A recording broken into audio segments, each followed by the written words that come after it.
And good afternoon, everyone. Thank you for coming. My name is Samay Juan. I'm the Public Trustee of Queensland, and it's great to see a wonderful turnout like this. So I'd like to begin by acknowledging the traditional owners of the land on which we meet today and pay our respects to their elders past, present and emerging. And I also want to recognise all Aboriginal and Torres Strait Islander peoples with us today as well. So just some housekeeping. In the event of an emergency, please follow the exit signs and observe the instructions of staff. And the restrooms are downstairs through the corridor and turn left, and there's signs to the restrooms. So, ladies and gentlemen, can I also ask, please, if you haven't already, just turn your mobile phones on silent, and we can commence today. So again, welcome. The Public Trustee provides a range of services, ranging from will services to deceased states to financial administration. And we've been on a significant transformation journey over the last 18 months to 2 years. That transformation journey has included the establishment of a Customer Advocate Office, the establishment of supported decision making, the establishment of a financial independence pathway, as well as a number of other significant transparency and accountability reforms. Importantly, one of the things we're doing, which we're all here for today, is the Public Trustee is embarking on a significant community education journey as part of its stakeholder framework going forward. For us, community education and empowerment is important because it's through working with communities that we can better ensure that the rights of Queenslanders are protected and that they are protected from financial and elder abuse. So we know that every community is not the same. They do not face the same challenges the same way, and the one solution does not suit all communities in the same way. At the Public Trustee, we are taking a place-based approach to localised issues because we believe that that leads to the best outcomes. An understanding of the local context, identifying local issues and working on local solutions. And we do that by having these stakeholder regional forums, which is part of a series of forums that we're undertaking, where we bring together service providers, we bring together frontline professionals, and we bring together experts so we can discuss what are the ways to better identify and better prevent elder abuse and how we can work more closely together.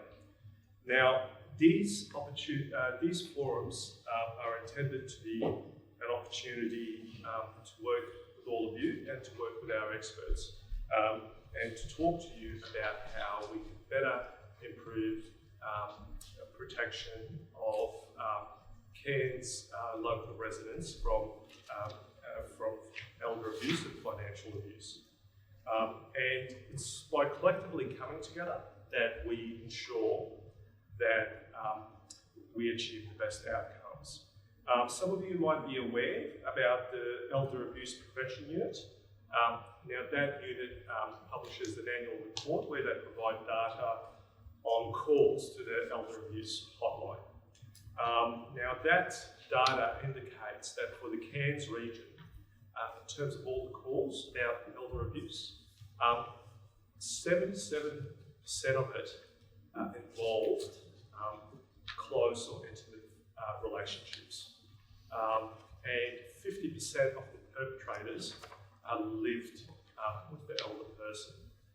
So those are quite significant statistics which really highlight, as many of you know, the complexity of this issue, which is wrapped up in family dynamics and which is wrapped up with other issues such as isolation, dependency, and disability. So this is a pressing issue for many regions, including Cairns, and by working together, we hope to better identify some ways to prevent elder abuse or to start the conversation about how we can better prevent elder abuse. So joining us today are our experts. So first of all, we've got Tracy Ashton, who is a social worker from the Cairns Community Legal Centre. We've got Cyril Doherty, who is the team leader of the Far North Queensland Aged Care Assessment Team and Memory Service, a part of the Cairns and Hinterland Hospital and Health Service.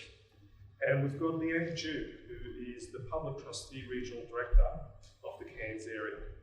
Now, these experts and frontline professionals are key parts of the sector, and they play vital roles in the protection and prevention of elder abuse here at Cairns. At today's forum, each of our experts is going to give a short presentation about their professional experience and expertise.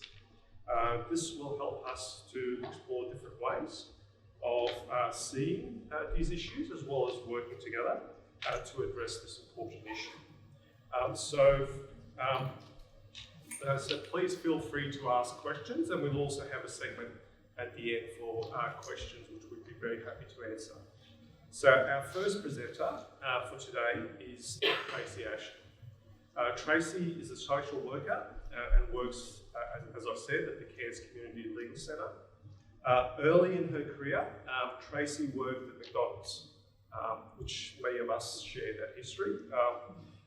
So during this time, it showed her that community work she was involved with through McDonald's gave her more meaning to life, and she was inspired to study psychology. After completing her studies, Tracy worked as an in-home assessor for the Regional Assessment Service with hundreds of people who were really struggling with aged care, health and settling systems. Now, with a Master's in Social Work, Tracy is making her mark as a social worker with the Cairns Community Legal Centre, providing social work support services to older Australians throughout the Far North Queensland region, from Cardwell to the Torres Strait. Would you all please welcome Tracy.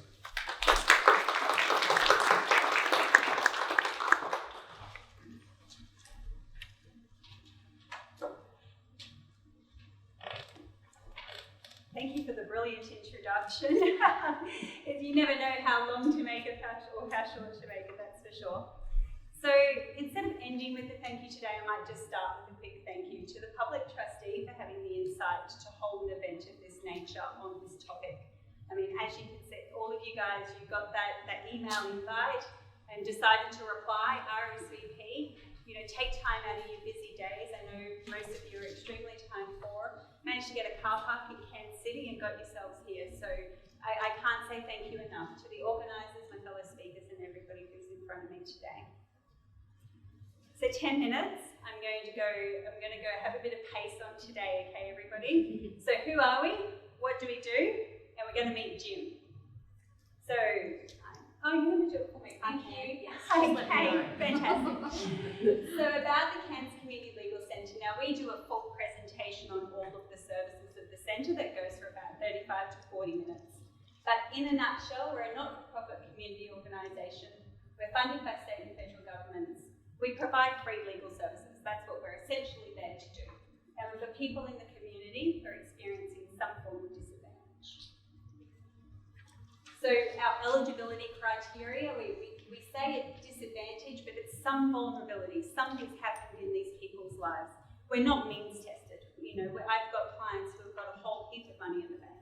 But if somebody's threatening them or wants them to change their documents or something's creating uncertainty for them in their lives, they pretty much come through for an appointment. They have a legal problem that we can help with, and they live within our geographical area covered by the centre. So what is our geographical area? So we cover the Cairns and surrounds, but of course we do telephone inquiries throughout Queensland because we're a legal centre. Of course, conflict of interest applies. So if somebody's in Mackay and there's a conflict there, they might end up with us. One of our solicitors is doing outreach again post-COVID, which is exciting for our centre. Face-to-face appointments available once a month in Innisfail, Mareeba and Acton. The solicitors also go up to the hospital and work closely with the mental health unit and also attend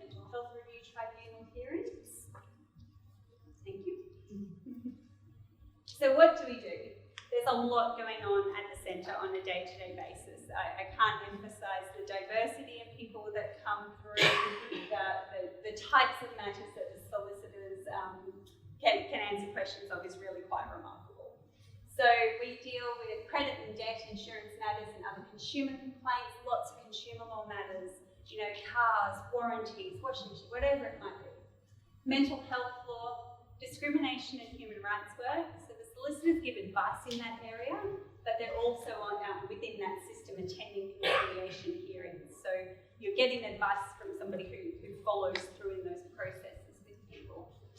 Giving advice on family law, domestic and family violence. Solicitors are down at DBA every Thursday, so again, they have intimate knowledge of that system and can provide advice on everything. But you know, a lot of people are just faced with the system and it's the process. They want to know what's going to happen when I get there. So the solicitors are great with it, giving that to people.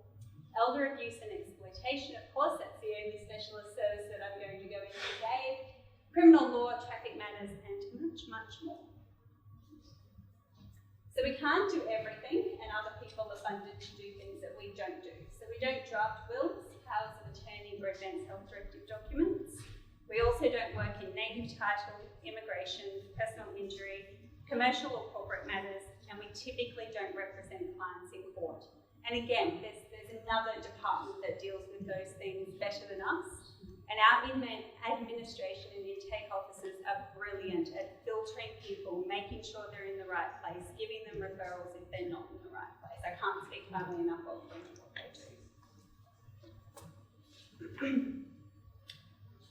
Here we go to this one now. So the only specialist service I'm going to talk about today is the Seniors Legal and Support Service. So I'm just going to call it SLAS because I'm going to be well over 10 minutes if I say that every time. So the SLAS has been operating since 2007 and includes the provision of both legal and social work services in the area of elder abuse and financial exploitation of older people. I'm the social worker within that program. Generally, to qualify to receive assistance from SLAS, a person must be 60 years or older, or 50 if they're Aboriginal or Torres Strait Islander. Within SLAS, we do a whole heap of different things. The solicitors might just see a person and provide legal advice. I might just see a person if there's no legal matter whatsoever and it's more social work assistance that's required. We provide information, referrals, we do community education, and we of course have our casework clients. And that's where we're going to talk about Jim in just a minute. So who is Jim?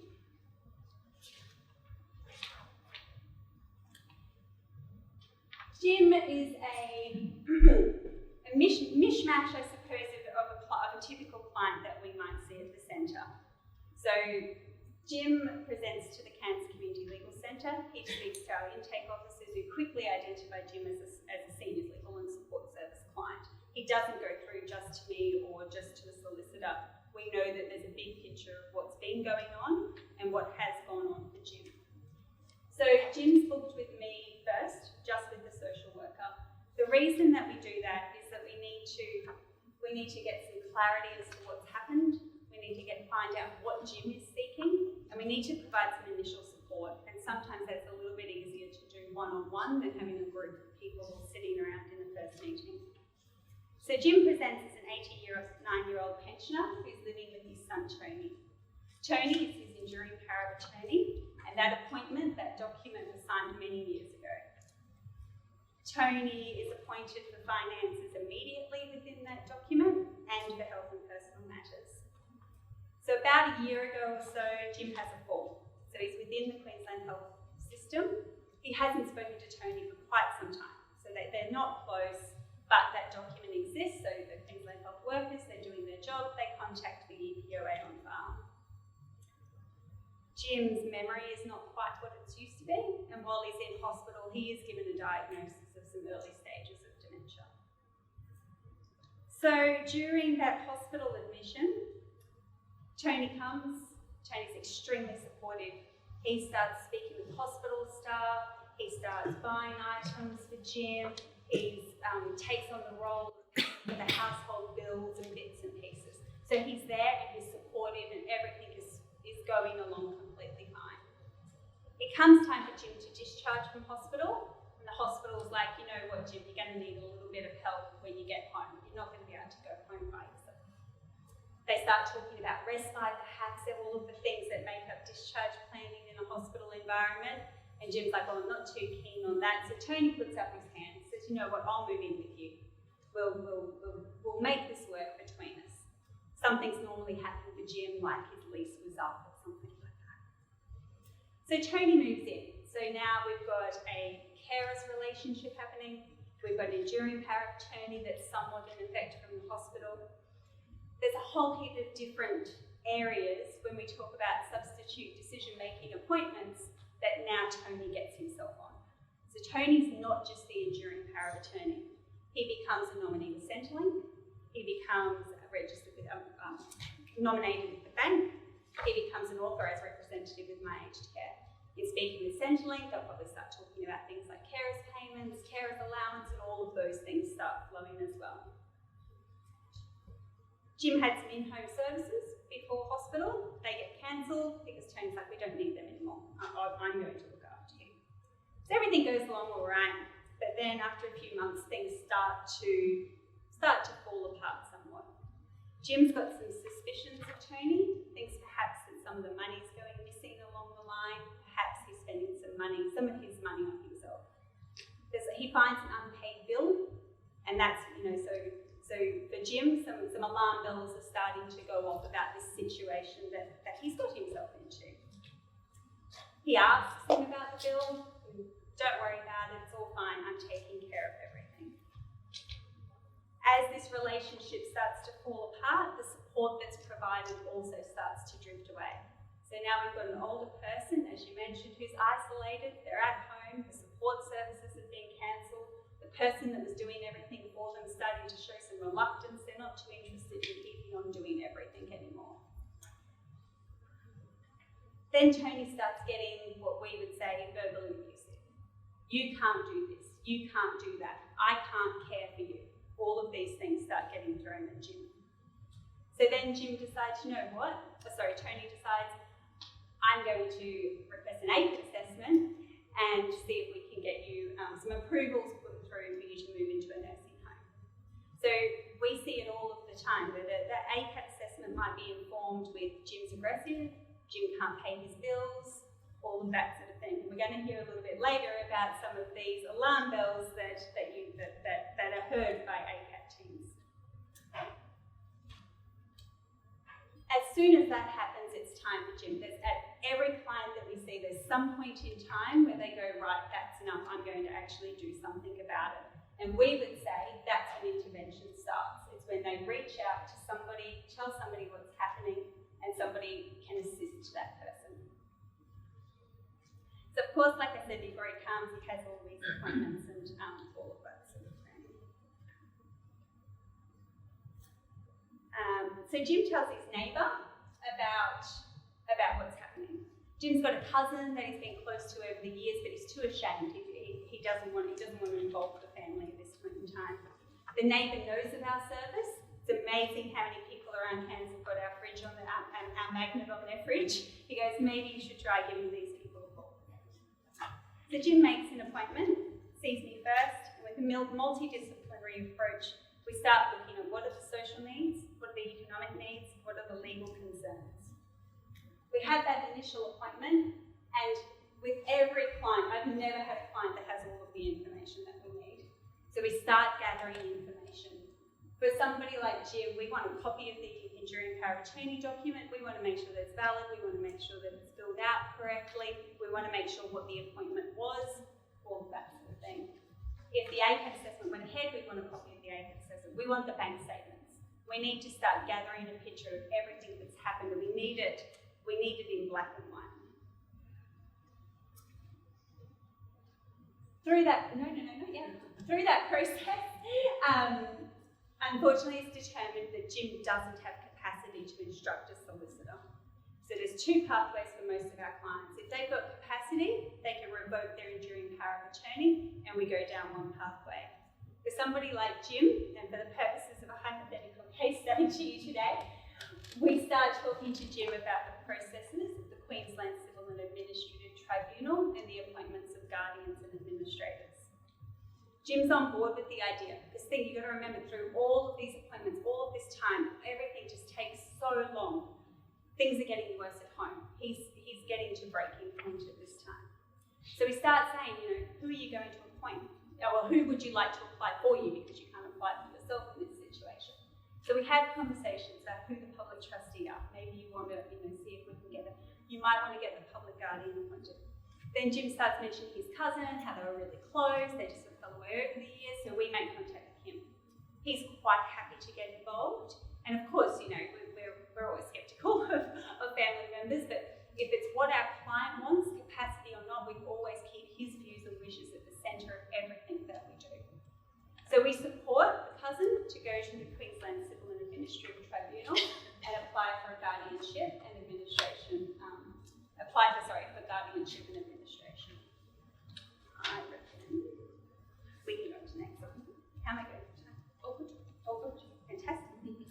So in this hypothetical situation, the cousin succeeds, although it is an extremely long process. So I've got clients at the moment, I think my last one was about 16 weeks from date of application to having a hearing date. And you're not guaranteed that you're going to get a result on that date. It might get adjourned, a whole bunch of other things might happen during the course of waiting for that hearing. Jim's cousin succeeds, it's an extremely long process, and he's appointed. So as Jim's appointed substitute decision maker, he can give instructions on Jim's behalf. So then we can start looking, how are we going to get to a point of intervention where we start seeing some results. So the solicitors can start working on ways to recover funds, letters of demand, go into the tribunal, all of that sort of thing. But what do we do about Tony? Tony's still in the house. Jim doesn't want him there. Tony doesn't want to leave. He's getting carers payment. He's got a free roof over his head. Everything's great for him at the moment. So then we get into another system for poor Jim. We end up in the domestic and family violence arena with an order applied for with an ouster condition sought. So under that, if successful, now Tony has to leave the property. Then we start to remedy some of those things that happened at the start. Jim's home care services are reinstated. We can't have people living in isolation. We want those services coming in to support. His bank account details have to be changed. The nominee arrangements have to be changed with Centrelink. And we start to create that support network around Jim again, a healthy, support network around him. At this point, it looks like we can avoid Jim going into residential aged care. So these are the kinds of stories that we hear on a daily basis. Financial and psychological abuse, when we start looking at different types of abuse, are definitely the most common things that we see in our office. The systems to correct abuse, like going to QCAP, are confusing, it's confronting for our clients and for everybody around them. Not to mention the challenge that we face when a person is trying to access documents about themselves when they're deemed to not have capacity. So why do we do it? Well, we work in this area because we meet people with the most amazing life stories. We get to walk alongside victims and see all of that resilience and that strength. We hope that one day that we have more events like these. We need to advocate for better sharing of information and more streamlined processes. When that happens, elder abuse will be better understood and victims identified quicker and adequately supported within our community. Thank you.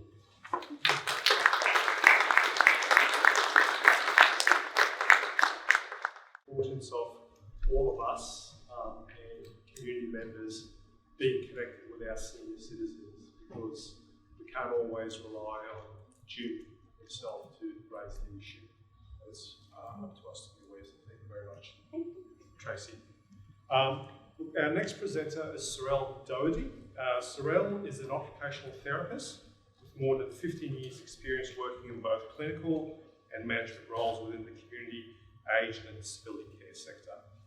She has worked in metropolitan, regional and rural areas around Queensland and has a special interest in Aboriginal and Torres Strait Islander and rural and remote health. Sorrel has been an aged care assessment team assessor for the last 7 years and is currently the team leader for the Far North Queensland Aged Care Assessment Team and Memory Service. Would you all please welcome Sorrel?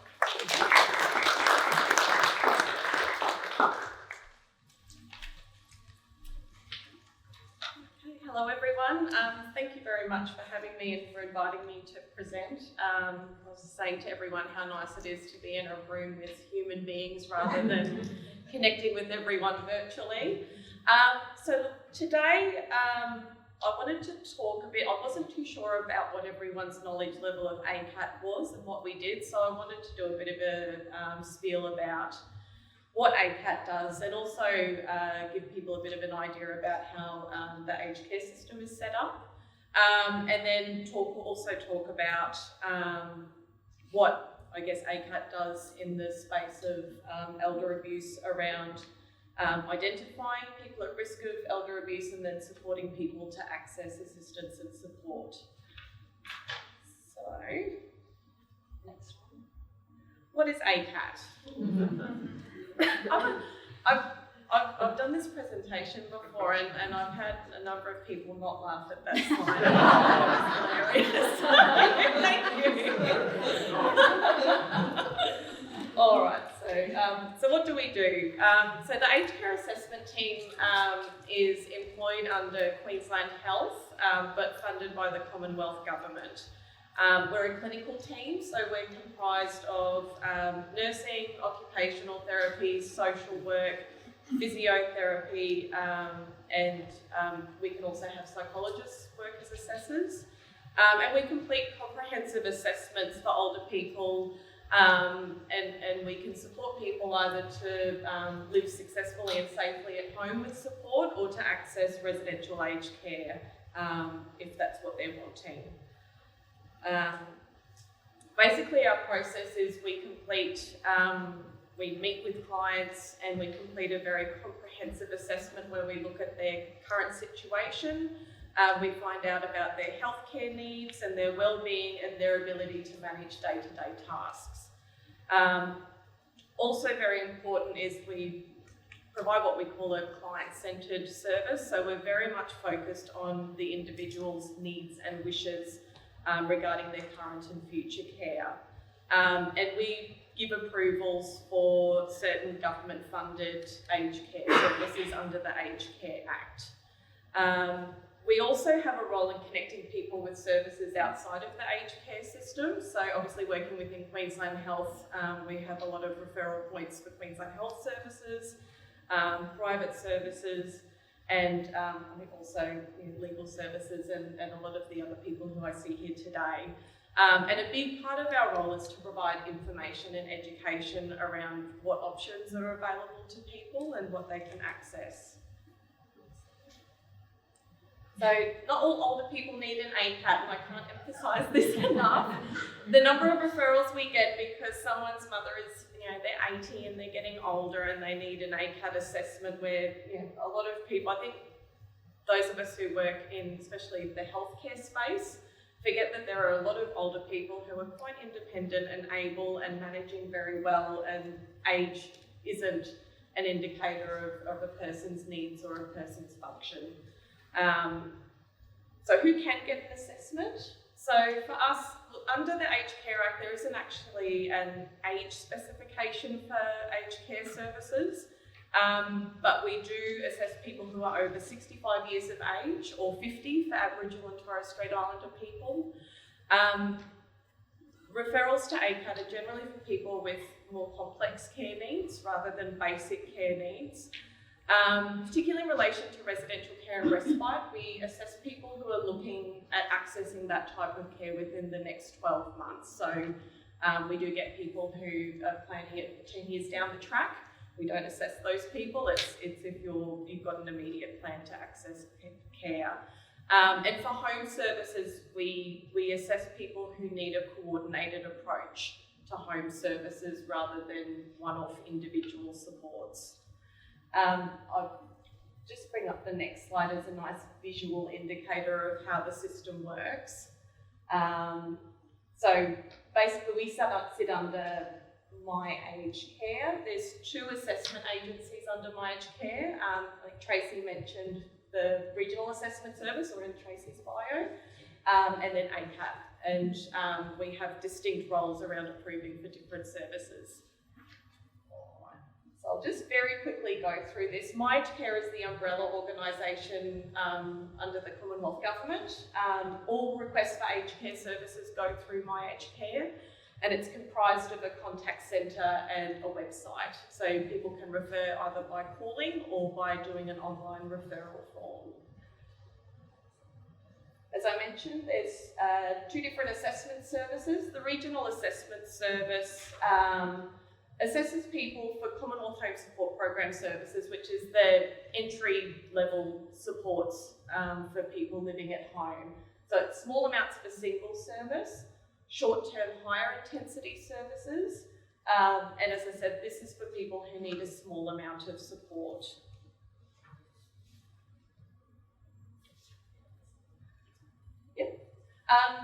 So for ACAT, I'll just very briefly go through what approvals we give to people. Home care packages is the coordinated package of support at home. There's 4 levels of care, and basically the funding for that package goes with the client rather than sitting with the provider. So when a client goes onto a home care package, they're allocated a bucket of funding. They need to choose a provider to go with to provide the services, and the client and the provider work together to put together a package of support that helps people manage at home. I think the biggest issue we come across is there is a national queue for the home care packages. I think that's been very well advertised. At the outset of this system, people were waiting 2 years plus for their home care packages. Sometimes the wait list has improved, but we still have people waiting up to 12 months to receive care. And I can see Kate Kleeman here, who's the aged care navigator. We work very closely together because obviously we give people the approvals and get them on the wait list and then step back from their care. When people get offered their package, they often don't know how to access support and what to do with their package. Move on. Permanent care is long-term care in an aged care facility. ACAT's not responsible for designating a level of care for this approval. That's determined by the facility. We generally generate a referral code with that approval, which the client provides to the aged care facility to access care. And then the other type of residential care approval is residential respite, which is a short stay in a nursing home. So people can access up to 63 days of residential respite per year. Move on. Keep going. All right, so that's just a general rundown of what ACAT does. As I said, the assessment is really just the beginning bit of what we do. We do also provide a bit of support around the what next after assessment. So we encourage clients to do their income and assets assessment through Centrelink, especially if they're looking at support fairly soon, because that assessment determines what level of fees they might be required to pay for their home care packages and also for permanent residential care. We provide a lot of education around enduring powers of attorney. So we will ask if people have one and then provide advice and support if needed around getting one in place if the client's consenting and interested. We provide clients with information around local home care package providers so that they're as prepared as they can be when they get offered services. And I think another important element is supporting carers. So I don't know if people are aware, but there's the Carer Gateway, which is run by Wellways, and they're specifically set up to support carers to access assistance. So talking a bit more about ACAT's role with responding to elder abuse, I've just got a few really fairly old statistics, about elder abuse that I think illustrates what we come across. I think, as was mentioned before, psychological and financial abuse are, I think, the most prevalent forms of elder abuse, quite high percentages. In 43% of cases, the abuse occurs daily. Female victims are more likely to experience elder abuse than males. Cognitive impairment is a massive factor, and I think that relates to a person's capacity to recognise and manage abuse, and also when you're looking at carers, a lot of people who have quite significant cognitive impairment can have responsive behaviours which can really heat up a situation and cause challenges. Family members are by far most likely to be the perpetrator of elder abuse. And we've also seen that COVID-19 has increased the prevalence of elder abuse. So there's up to increase of 15%. As I mentioned, taking on the role of carer can lead to difficulties. So there's a lot of challenges around carers managing stress, physical strain. We see a lot of, especially adult children who are caring for parents having competing, responsibilities, and financial hardship can be a really big challenge for carers as well.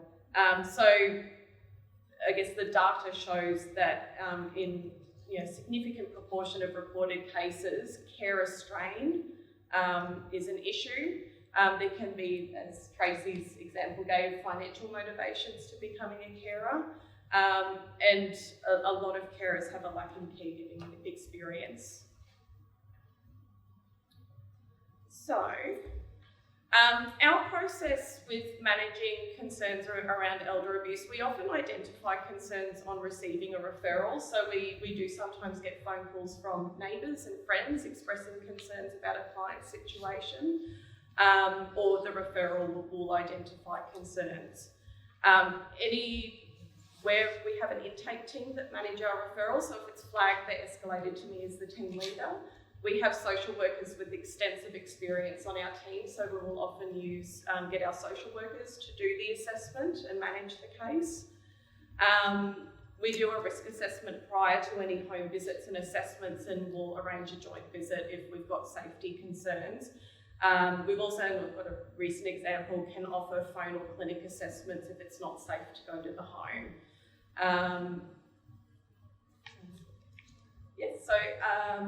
We also probably most commonly identify concerns during assessment. So we really need to consider closely our safety and the safety of the client when raising concerns when actually physically with the client and doing an assessment. And again, our assessors are senior clinicians and very experienced, so they tend to use their clinical judgment when identifying concerns. We have to really closely consider, again, like Tracy's example, the client's capacity for decision making, especially when providing consent for services and approvals. So clients are required to sign a form to agree to approvals. Generally, if we've got concerns around capacity and undue influence, we won't get that form signed at the assessment. We'll go back to the office and seek further advice before proceeding with assessment. Some common red flags that we see is care or family member insisting on residential care against the client's wishes, where it's clear that the client can manage at home with supports, and you've got concerns around, concerning motives around moving someone into residential care. Care or family withholding or refusing required care and resources, that's generally financially motivated. And care or family providing inadequate care. So I think examples of that is we often have very vulnerable clients who have a family carer receiving a carer payment, and the client meant to be their full-time carer, and the clients are being left at home for days by themselves. They're not eating, they're not showering, they're not able to care for themselves, and a lot of those clients do end up in hospital as a result. So I guess we are a short-term assessment service, so it's not within our, remit to provide ongoing support to people where we identify elder abuse as a concern. Our main role is to connect clients with support and refer on to other services. We need to make sure that we clearly document concerns. A big role for us is advocating for a client's right to access required supports and services where it's safe to do so. That might mean us having fairly open conversations with the carer who's the the suspected perpetrator of elder abuse where it's safe to do so, and trying to negotiate with them to agree to supports and appropriate services. We liaise with appropriate services where there's concerns around capacity for decision making. So that's often the GP. We work very closely with the GPs. But we also, the other arm of our service is the memory clinic, which is a geriatrician run clinic for diagnosing dementia. So we will often support clients to access that kind of support. We refer to providers who can support the client with consent, so work very closely with the social workers in Queensland Health, with aged and disability advocacy, and also legal services where appropriate. And look, at the end of the day, our job is to ensure that people have the support that they require to be safe. And we will not pull out of a client's care until we are satisfied that they're accessing the support that they need to be safe. So if that requires us to remain in for some short-term case management, we'll do so. So I'll just finish off with just your local ACAT team. So we have quite a large service area from Cardwell to the Torres Strait Islands and west to Croydon. We have assessment teams based in Cairns North Community Health, Mareeba Hospital, Innisfail Hospital, and we have a health worker who's an ACAT assessor on Thursday Island. And that's our contact number. So thank you so much for having me. I appreciate your attention. And I think highlights how important it is that agencies such as yours and all of ours actually work together and collaborate as much as possible and share information. It's now my pleasure to introduce Leanne Jude. Leanne has worked with the Public Trustee for the past 5 years as both Regional Manager for Cairns and more recently Director of Regional Services North Queensland. Prior to joining the Public Trustee, Leanne held leadership roles in remote and regional Queensland, including at the Queensland Police Service, the Cairns Magistrate Court, and the Department of Social Services. She is a North Queensland local and committed to supporting the human rights of the diverse population of Queenslanders who reside in remote communities across Cape York Peninsula and the Torres Strait. Would you please welcome Leanne? Good afternoon, everyone. It's lovely to have you all here. We've got such a great turnout, and I'd also like to say thank you to some of my DJ colleagues in the room here who have helped me put together this presentation.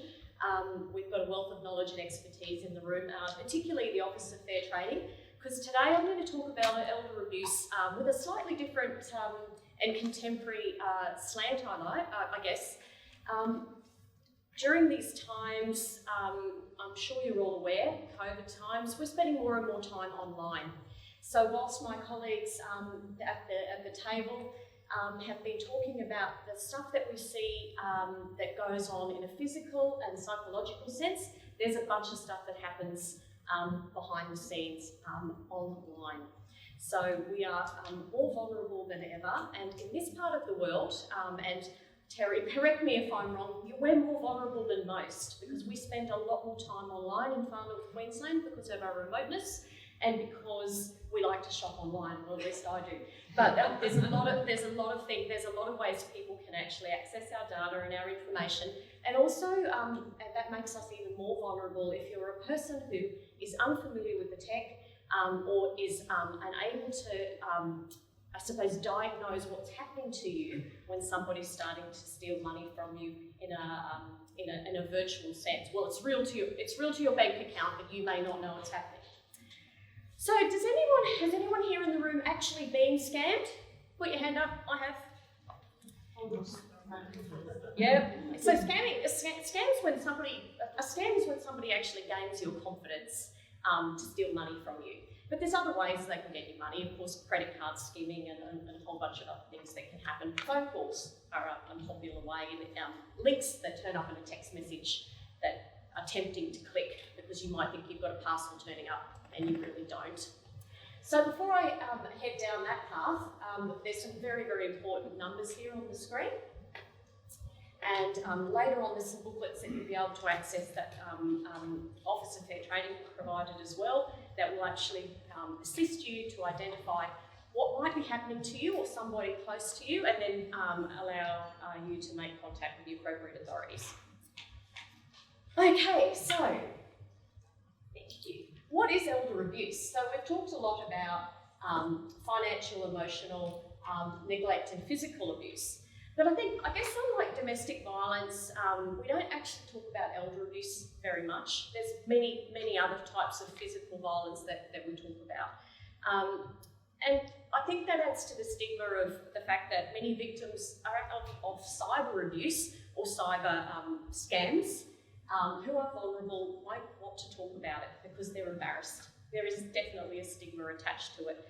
They're embarrassed at their vulnerability, they're ashamed to ask for help, and sadly, many people don't feel like they deserve help because they think that they've been silly and they've done something that doesn't deserve the attention of the appropriate authorities. In older age groups, fraud is actually found to be 2.2 times more prevalent, and we'll show you a little bit of a graph later, that shows that people over the age of 65 are far more vulnerable in this space. So of course we know what vulnerability is. We have people who are alone or isolated, and these days during COVID, when you're sitting at home on your computer, there's lots of vulnerability around people feeling alone and isolated. People with a physical or psychosocial disability who may be more susceptible to people phishing, and that's a tech term again for people throwing it out there and seeing who takes the bait. People with a limited understanding of finance due to language limitations and cultural barriers. So people who English is a second language, or there might be some other barriers there where you don't talk about money as openly. People from LGBTIQ communities, and it's a shame that Gary couldn't be here today because we had a really interesting conversation about people that are more susceptible because they're too afraid to ask for help. People who are reliant on others for care, and of course people who have been subject to other kinds of abuse in the past are also very susceptible. So, thank you. What is digital or cyber financial elder abuse? Well, we know, I think, the scams sort of, fall into categories that I think we're all fairly aware, or we're loosely aware of. As we start to spend more time on the internet, or all government services push us in that direction, not always a good thing, the opportunities for cybercrime have gone up exponentially, especially those targeting older adults. So the ones that we see probably most commonly in this region through the Public Trustee would be dating and romance scams, and we see the investment scams. So where people are being encouraged to maybe earn money more quickly, or there's something out there that they think as people have less money to live off, it seems attractive to engage with these cryptocurrencies or things that are just scams.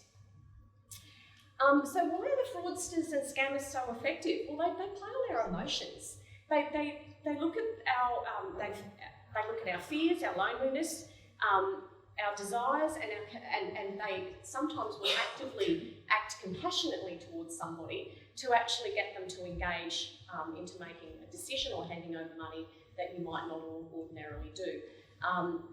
They prey on vulnerabilities such as isolation, age and financial hardship, language barriers or low computer skills, which many of our older citizens aren't quite as savvy with the technical or the internet skills as other people. But having said that, I'm not brilliant at it either. They're experts in manipulation. So they're very, very good at manipulating people and using threats to arrest. And I think I was talking to Terry earlier, and he said he's recently received, I'm going to arrest you if you don't pay some money. So if you're a vulnerable person and you're on your own, that is incredibly terrifying to think someone's going to come away and take your house or arrest you because you won't pay some money. They may threaten you with a fine, a disconnection of your services, arrest or even deportation. There have been scams out there threatening to people to deport them. Generally, the way that manifests itself is that there might be money that goes missing from your account. More money was taken from your account than you committed to, so you might be buying something and they've added a little commission for themselves. Or money was taken at another time where you didn't agree to it. Okay, so some of the behavioural signs. So changes, confusion and coercion, we call these. So what that might look like for people in the community, it might be changes in behaviour, money disappearing from their account, some level of confusion or embarrassment about not remembering that a transaction occurred on their account. And I know that we see this quite often with the public trustee in our work, where a customer may not recall that they've actually released some funds for a particular thing. It could be that somebody else has managed to get hold of their key card. But they're very, because of family relationships or the stigma, they might not be happy to tell us about that. It may be that they've given someone authority to access their account. They may be under duress. It may be that somebody is actually threatening them, and we also see that unfortunately quite often where they've been threatened to hand over a key card or walked into a bank. And I think in my 5 years in the public trustee in Cairns, I think one of the more astounding ones, which luckily the financial services industry is getting much better at picking this up, was a gentleman in Port Douglas who had a power of attorney that went in and bought a Porsche with his funds. Luckily the bank recognised that he would not be driving a Porsche. He could afford a Porsche, but he probably didn't need one at that time of his life, and the bank actually alerted us, as it turned out. So, and the police at the same time. And other things like someone who doesn't have the authority to use your account, or we see transactions popping up in a geographical location where a customer is not. Next slide, please. So we've got the graph. Everyone loves the graph. So you can see there that if you are over 65 or 55 to 64, these are just the percentages of reports. Is that correct, Terry? Correct me if I'm wrong. This is the reported. I said I was going to put you on the spot. Yeah, it's reported numbers. The dark ones is the money taken, and the one on the right of grey is the number of reports. Yeah. So it would also be fair to say I do have another graph that actually talks about the state-based split, but it's not provided today. But the state-based split, we're coming third in Queensland. So, but if you live in North Queensland, we're probably up in around first, or becoming more vulnerable in terms of people preying on vulnerable people in our community or isolated people. Okay, please. Amount lost by age group, by reports. It's quite a lot of money. This is a national statistic, by the way. So the ACCC also provide lots of information and data around this. I think the most disconcerting thing really is that a lot of this would probably not go reported as well. And then when our agency gets involved, then we usually are behind the eight ball because sometimes large sums of money have already been gone. And this is only the reporting period between January and April 2022. I might add $205 million in total so far. And I think you'll all recognise there the ways people can do this. If you've ever received a text message or a phone call, or have you recently had a traffic accident, that's what these people are doing. And they'll often target the same person over and over again when they realise there's a vulnerability there. This data gets shared between the perpetrators of these crimes. They will actually hand your phone number around to various different scams, and they will target you once they realise they've had some level of success. And they are extremely persistent and extremely organised and getting very, very good at this. So you will virtually not know if Australia Post was not sending you a parcel that day. Okay, next slide please. So, local Cairns study. We're just going to give a quick example of one of our customers. So as you can read up there, John is 84 and supported by a loving partner. John has an age-related illness which meant he became susceptible to online phishing scams. His partner was trying desperately to help him. We ended up involved in John's life because of her distress around being unable to assist him to stop sending money to various online phishing scams. They were targeting him repeatedly and quite willfully. Part of his illness also meant that he developed some behavioural and aggression towards his partner, particularly when she was trying to stop him from doing this. So she was a very, very vulnerable lady, and she knew how vulnerable her partner was. So while the partner was trying to assist him, he ended up taking out a reverse mortgage on their family home to send to an online scam, quite a considerable sum of money. She also didn't realise he'd gone and done it. So he managed to secure a reverse mortgage without her knowledge, which is incredible when you think about it. This was a few years ago, but yeah. So there is a happy ending to this of sorts, that we were actually able to work with the financial institution, the lender, to reduce, to have interest frozen and use some of our knowledge of the financial services industry to regain parts of the funds in terms of a reduced mortgage payout. This product did have to actually get paid out because he did enter into an agreement with a lending product. But it also, we could at least work with the financial institution to prevent further loss and to be able to minimise, I suppose, the harm on the family home.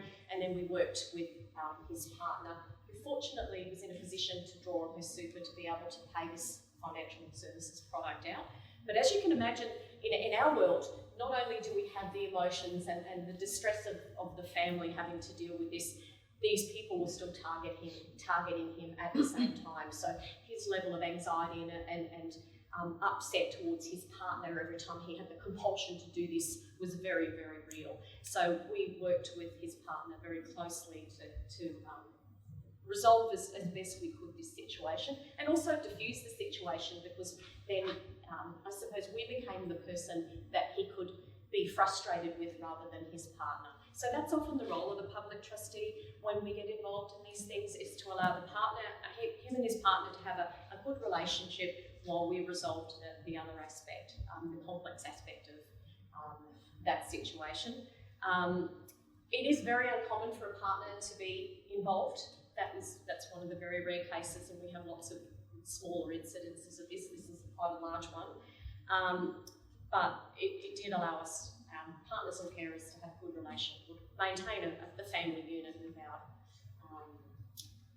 without the trauma around the money while we resolve that situation.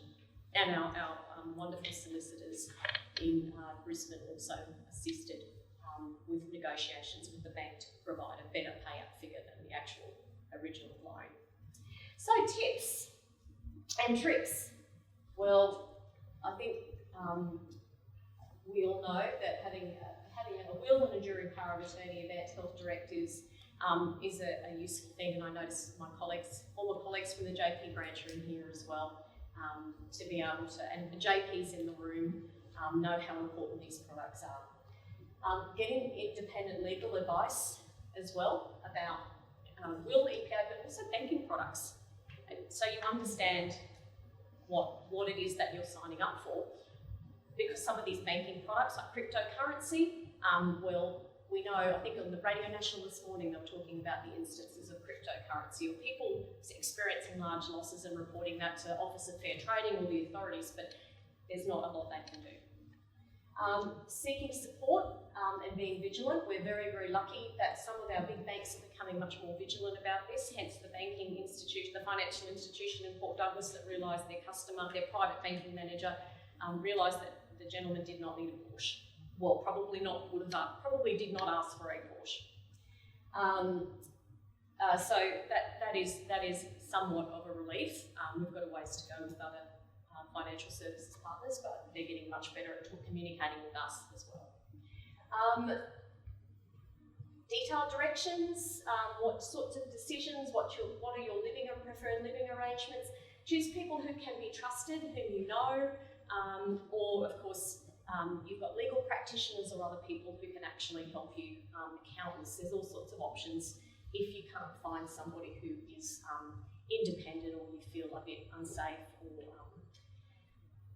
if you are a person supporting somebody who is going through this, actually knowing who to call and understanding that the police might get involved in the instances of fraud, Office of Fair Trading, if it's a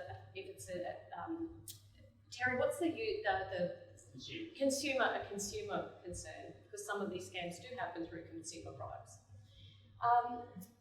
Loans and family agreements are legal and binding. The old unofficial loan, we see more and more of that now, where parents or aunts and uncles are trying to help family members out, but then it becomes a very difficult space when you might want to call on that product or those funds back. So making sure they're legal and binding, getting proper document, and getting as much information and support from financial institutions, counsellors, reporting scam. I did hope that the Police Vulnerable Persons Unit would be here today. They couldn't make it, but there's lots of places you can go, and we've got some handy little booklets on the table at the back there that give you some context into the sorts of scams that are out there and what to avoid, or if you know someone who says, this thing's happening to me, you might readily be able to identify it.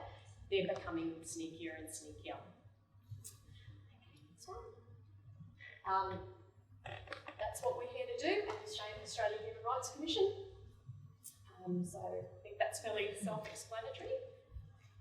And thank you.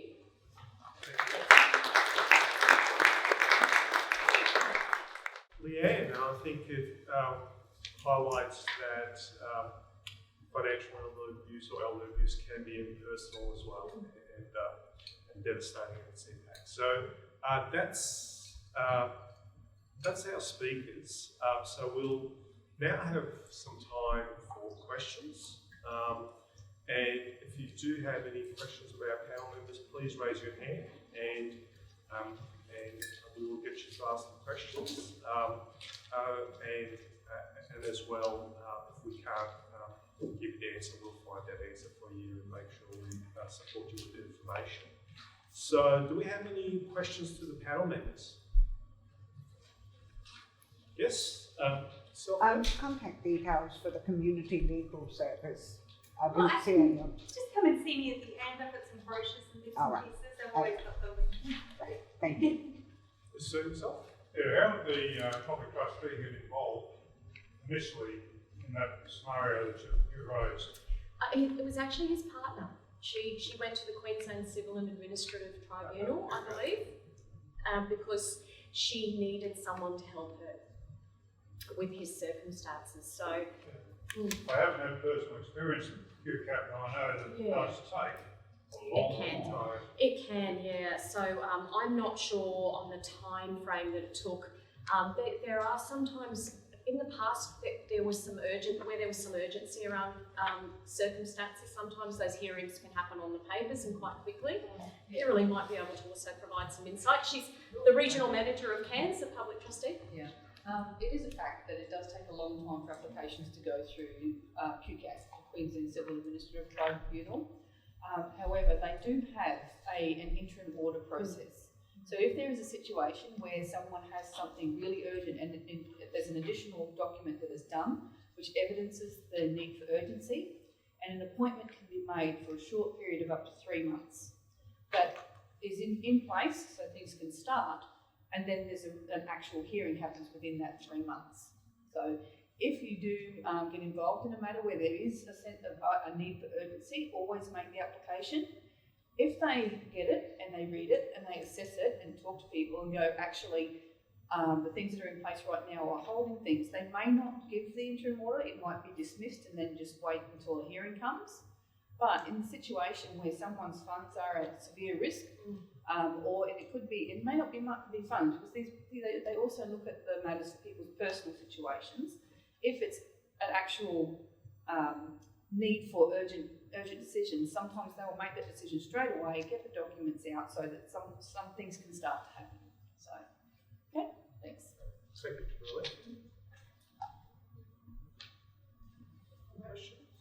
Good question. question. Sorrel? I just wondered, and I think it's probably from an ACAP perspective, are there some really good information or education resources around like cyber financial abuse and that sort of a thing that we can give to older people to kind of as a prevention strategy book?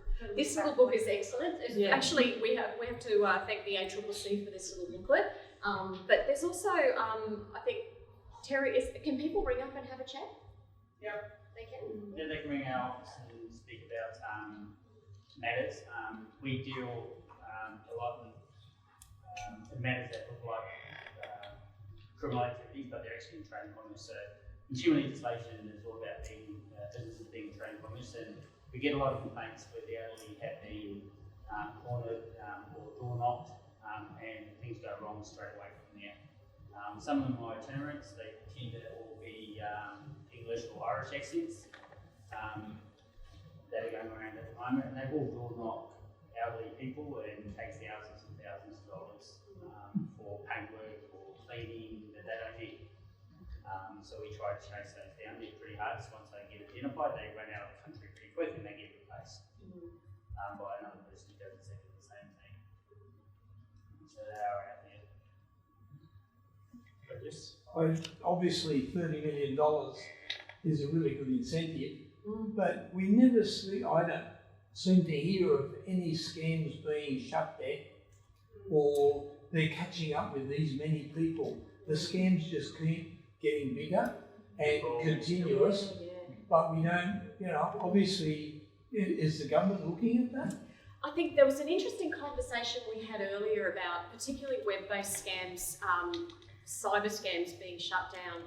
So there's two, and I think that's a good segue again. I don't lead on Terry a lot. But the thing is, so if they get found out and those websites get shut down, they'll just pop up the next day looking a little bit different. So I suppose the other way of looking at it is leaving them operating, monitoring them, and trying to actually get to the bottom of the perpetrators is the other side of the story. But look, the internet, we know how vast it is and we know how tricky people are and how convincing they are becoming, and they're not always in this country, as you well know. I think the authorities, as a former police officer myself, I think that the authorities spend a lot of time working in that space, but it is extremely difficult, which is why we have to be very vigilant about it, particularly around more vulnerable people or people in remote locations where their only connection to the outside world is to be able to buy something or do something online that might make them feel a little more connected to the rest of the community. Would you agree with that in terms of the shutdowns? Yeah, as IT and the internet and things become more and more easier to do online, it has a corresponding effect to being scammed. The easier some things to do online, the easier it is to get scammed. And it's a direct relationship. And unfortunately, that's the environment that we're currently in at the moment. Way to stop it, just close the internet down. That'll stop the problem. But that's not going to happen. Yes, Anita. Question for Sorrel. So when you said that doing the aged care assessment, when someone's assessed for services, there's probably a 12-month wait. Do you make a referral to RAS team for that period of time to make them on sort of referral to the Commonwealth Home Support Program? So look, ACATs can actually refer for the Commonwealth Home Support Program services as well. So usually a person's journey through the system is that they will have had an assessment with the regional assessment for service initially and have been referred for CHISP service. We call them CHISP, Commonwealth Home Support Program services. We see a lot of people who've had multiple reviews with the RAS, and they come to us once they've exhausted all options with CHISP, and their needs aren't being met. I think a big issue all across Australia, but particularly in a lot of regions around Cairns, is that there are no CHISP services available for particular types. And so in a lot of regions, particularly places like Georgetown and Croydon, where there are no CHISP services, we will have people come to us fresh for home care package approvals. So yes, but to answer your question, ACAP will refer for CHISP services as well as the other approvals. With the wait list, we do have the capacity to give people in certain circumstances a high priority for their package, which significantly reduces the wait time. But basically people need to be in crisis to be eligible for that. So their safety needs to be at risk. They need to have a sudden loss of a carer and be at imminent risk of hospitalisation or placement into care without the support. And the government is very strict with that because we smack on the wrist if we do it inappropriately. Thank you. Just probably more directed at Tracy. When you have people going through the legal process and they're living within an abusive environment, what protections are put in place while they continue with that process, because it's going to take time? Depends. It depends what the client consents to, and again we're always going back to the concept of capacity and what their capacity is. I mean, in that sort of situation, if alarm bells are sounding in that home environment, we need to work with the person. Elementary will be safety planning and that sort of thing. That's why we have myself and the solicitor. The solicitor will give advice on applying for a domestic and family violence protection order. If that happens, they'll have me there to sort of support them. Not at the courthouse. I don't go down on Thursdays.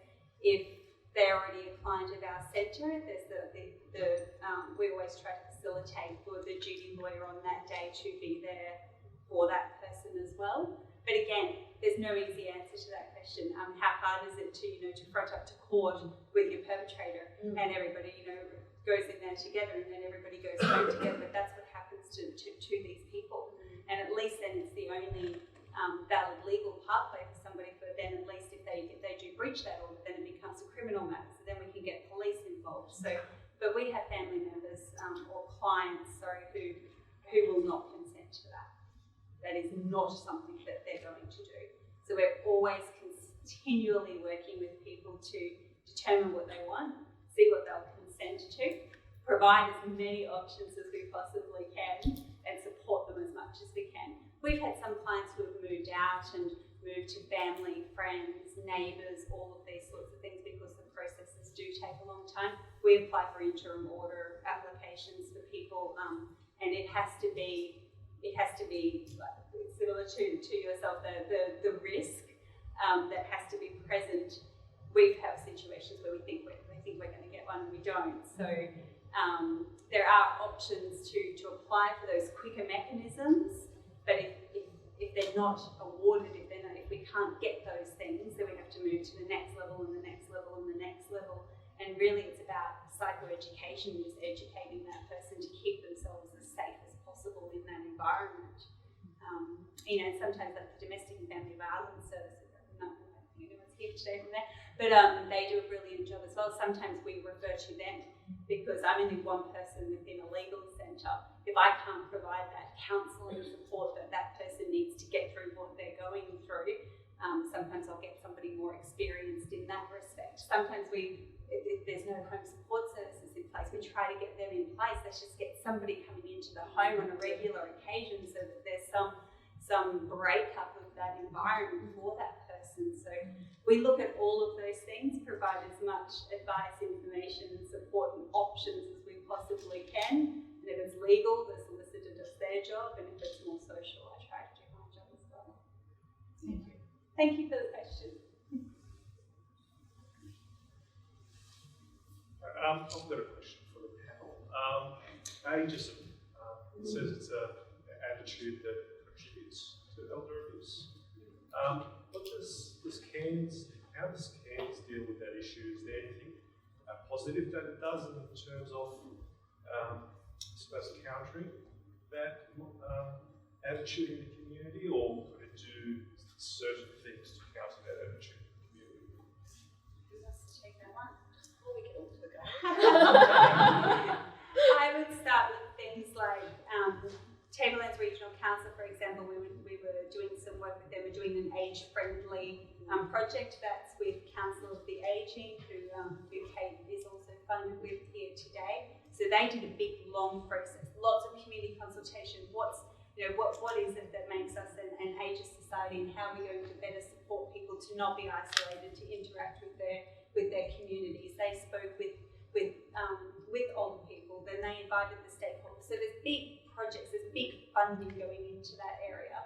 I would say on the ground, at Seniors Month, Seniors Expo, Elder Abuse Awareness Day coming up 15th of June. The work that Diversity Care does, for example, so having seniors groups that come together. Centre Care has one. I've got a request actually to go and do some community education with some seniors groups there. So bringing people together and getting those conversations started and saying, well, why is society like this? What's happening? And getting people out of their sort of environments and to get those things started. So Marlon Coast Neighbourhood Centre, they have their seniors groups and things like that as well. And I guess at the end of the day, you can go, oh, that's okay, that's just all seniors getting together and talking how do we change the perception, the views of the community. But we need to see people out there doing stuff so that we stand up and recognise things. So I think there's a lot of work getting done at those higher levels.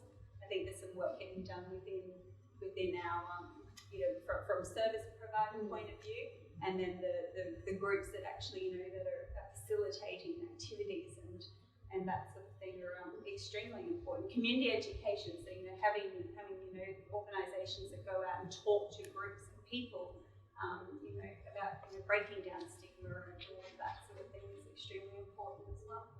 And I think during COVID, that's been a challenge. Yes. Getting out there and accessing people, particularly in remote. We've got a big footprint. So my region's Cairns, Townsville, Mackay and Mount Isa. So, and I see something different going on in each of those regions. So you might have very organised city councils, and if we just, look at the side a little bit of this, education programs and teaching people in the libraries how to safely use the internet and be more savvy, and also opening up, I say, social connections as well for people who might be experiencing some level of isolation or loneliness.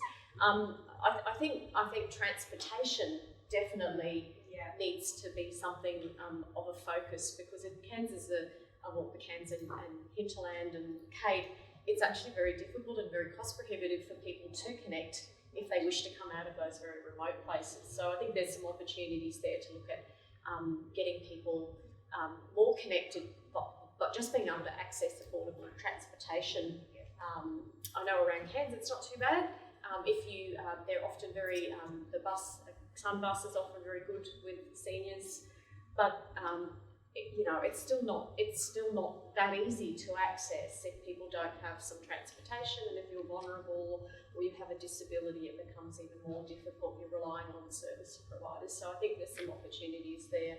And then sometimes, as you said earlier, that CHSP transport service might not be available in the Cairns area, or you try a provider and they can only come at certain times, and it's not like calling a taxi. And like you said, we're so spread out. That taxi subsidies card, get one if you can, because it's a difficult process. But if you're at Caravonica and your daughter lives in Edmonton, then the half-price taxi card is only going to take you so far.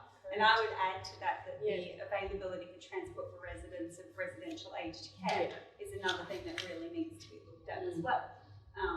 We've got people, especially if they need an escort, like I've got one lady, if she wants to go to the bank, for example, probably around $100 to $120 by the time she does a round trip. And that gets charged to her account. Back in the dim dark ages, because I'm getting on a bit now, you used to be able to do Commonwealth Home Support Program referrals for community transport for residents of residential aged care, and they stopped that. Okay, and I still get, do you remember that? Yes. I did some of those referrals, so I know that it happened. And people ask me all the time, how do I get out of here? How do I go out and about? And you just say, look, your options really are, if you've got mobility issues and you've got a wheelchair taxi. If you need an escort and you don't have a family member to take you, you have to pay that extremely high, $45, $55 an hour to have somebody take you to the bank, to the dentist. We're not saying that they want to go to Limberlost and have, a piece of hummingbird cake and coffee. These are essential things that these people need to do. They might want to go to Limberlost as well, so having something more available in that respect. is concerning for Down the a lot of range. my clients. Coranda, Yeah. Marimba. Exactly. And I know from an ACAP perspective, I think social isolation and lack of community participation is a massive issue because of the lack of services. Yeah. And it does impact on people's mental and emotional well-being, and also their physical function and health as well. And I think, as everyone said, COVID's really contributed to that, and the issues become worse the more remote you get. Yeah. Questions further? I've also heard some really interesting ideas about. So it's one thing with older citizens keeping connected with the broader community, but the broader community keeping connected with our older citizens. So, what are your thoughts in terms of the broader family network, the broader support network, and the broader community? What are some ways that they can keep connected with older people so they're not so isolated? I think there's massive scope, and I can comment. My sister actually works she's a volunteer coordinator for Range Care, which is a big provider on the Sunshine Coast, and she's looking at a lot of grassroots opportunities to develop volunteerism to support older people and to help, I guess, the community connect with older people. I think the other thing I've seen, which I think they do out of the Binda Hospital, is they have a play group that visits the long stay residents each week in the community. So I think there's some really wonderful opportunities to have really structured programs and volunteering that supports the community to connect with older residents. It's a multi-generational Yes. project is what it's been coined in the literature at the moment. So look, I don't know of any sort of grand scale things, and like I said, it's all things that you sort of hear about through your personal life, I suppose. The school choir goes to the local aged care facility, those sorts of things. I know I was down at the Innisfail, so Community Support Centre Innisfail the other day. They did a project to sort of modelling the 4-year-old program that was on ABC. Someone referred, sorry, what was the title? Aged care. What was it? That was 6. So they were looking at that, and they actually they designed a project where they invited older people from the community to connect with school-aged children, and they've got all of the photos. And they were a bit top-heavy. There were more children than old people that came, but I figure maybe word of mouth will get around because Innisfail's good for word of mouth. So those sorts of projects are starting to happen, I guess. It's nothing that I sort of refer to, so I'm probably less aware of them than some other people in the community. But I just even the way that we model our housing perhaps needs to change. I think it was in Mackay, I was reading a brief, they were going to do multi-generational housing projects. So let's not develop housing buildings that are all for older people, and then ones that are all for younger people in bits and pieces, and build common spaces where older people feel safe, where the lighting's good, where there's seating, where do you sit when you go shopping? If you don't have a walker, these things that if we integrate more comfort, I suppose, into our living spaces, then perhaps we'll have more older people who will frequent these places and interact with other community members. Any further questions? No. All right. Well, thank you so much. That's the end of our proceedings today, but it doesn't end there. I think, and the work doesn't end there. As service providers, as frontline professionals, and as experts in the sector, we all have a role to play to better identify, to better collaborate, and to better prevent elder abuse, including financial elder abuse. So we encourage all of you to stay behind, have some coffee and have some biscuits, and talk about how we can collaborate together and to find better ways to address this issue, because it is a complex issue. It has multiple layers, but I think the most important thing is to have the conversation and start the conversation, and then also to be aware of the issues and empowered to act. So I just want to say thank you for all of you for coming. It shows a great commitment to this very important issue. We thank you, and we thank Cairns, and we look forward to seeing you soon. Thank you very much. I appreciate it.